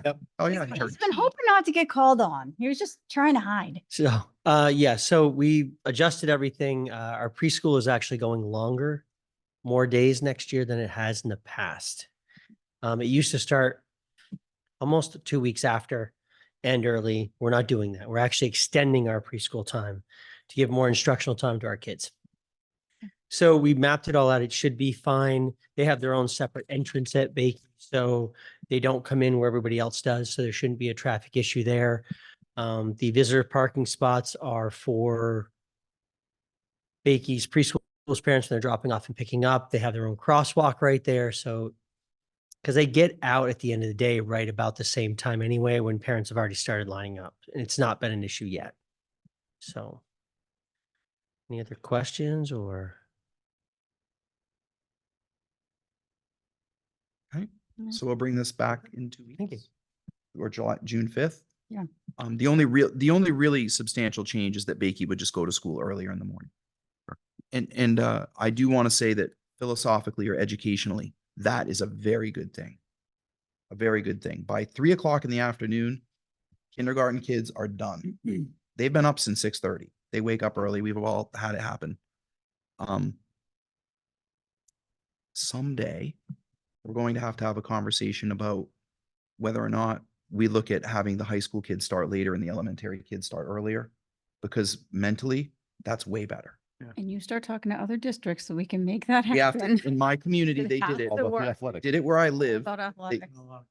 They did, and they did it where I live, and I can't tell you how surprised I was at the difference developmentally for my children in 7th through 12th grade, how much better they were at school. Yeah. because of it. It is real. Yeah, there's a few. I was a communities- complete disbeliever until I experienced it. There's a few communities like in the Newburyport area. Right. That's the thing. We had to have 8 school districts moved at one time to a new schedule so that the sports would work. Right. It was crazy. Yeah, So that's it's a my question. huge undertaking. Okay, It's not, that's it's not not an issue. If it was just us, I'd ask you to do it now. Right. But it's not. You have to coordinate it with multiple school districts. And honestly, one of the challenges that we face with this conversation is as we get smaller in size, are we going to be in the same sports group, the divisions? Because then that changes all the communities that you play sports with and then the people that would potentially be affected. We're already halfway there, I know. so. It's been a long slog this year for Dr. Dawson. So if I can just clarify really quick. So Tom, you've shared this right here in the public forum. So if people had questions or if they wanted to discuss or make a comment, it would be appropriate for them to come to the next board meeting. Yes. And during the public comment, it'll be on the agenda and they can ask Yep. questions and Totally. there'll be a good And- discussion. And even better, they Great. should contact the school and talk to the principal Great. because the principal spearheaded this. Okay. So the best person to talk to about this for Bakey is Beth Sure. Childs, Dr. Childs. Would this be put in the upcoming newsletter? Yes. Kia Memorial. Yes. I Great. just wanted to share it with you first. Thank you. I like to share it with you and then the community. Thank you. You're welcome. Now on to something more fun, Bakey Sensory Gardens. All right, Bakey Sensory Gardens, this is a donation that we'd like you to consider. Project is to construct sensory gardens at Bakey, which are raised beds that contain flowers and I believe vegetables, but Dan, you can yeah, you're nodding.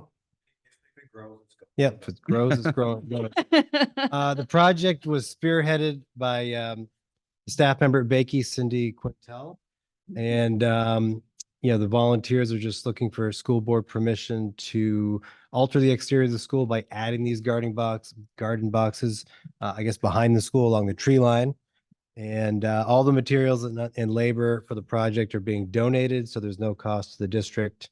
And they're just looking for the school board to accept the donation. Her first post just asking for help or assistant had over 200 comments by the end. Mhm. I saw it. I make a motion to approve the Bakey Sensory Gardens. Second. Any discussion? Yeah, I'd like to say this is awesome initiative. It's incredible anytime that young children especially can learn to grow something from a seed and see an outcome from it. There's so many parallels you can draw in education and in life. So very supportive of it and awesome initiative. Thank you, Cindy. All right, Yeah, thank you. all in favor? Unanimous. Ew. All right, authorize superintendent to conduct business activities for the district. So there are, with having one meeting a month, there are some bills that need to be paid in between.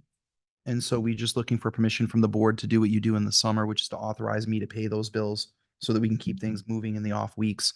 If there's anything really hot or big, we would certainly email you or talk to you or be, transparent. We want permission to do it so that it's clear that what we're doing.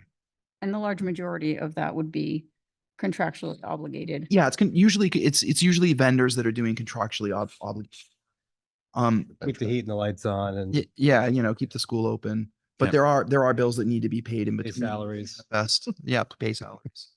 And I'm sorry to jump into it. It also includes authorizing the superintendent to hire throughout the summer. Because he just doesn't have the Yeah. the time to Yeah. call a school board meeting. I'd really love to sit. Is that a motion? I make a motion to authorize the superintendent to conduct business activities for the district. Second. All right, any further discussion? All in favor? Unanimous. Thank you. Appreciate. All right. Second public comment. None. Dan, you didn't want to show the sign one more time? Okay, all right. Jen already did her senior trip Mhm. update in her original presentation. so I Yes. think we're good on that. Next meeting will be of the Sanborn Regional School Board will be here Wednesday, June 5th at 6 PM. Budget Committee will reconvene on Thursday, May 16th at 7 PM in the library at the St. And surprise, surprise, there is no non-public tonight. So Oh my goodness. meeting adjourned.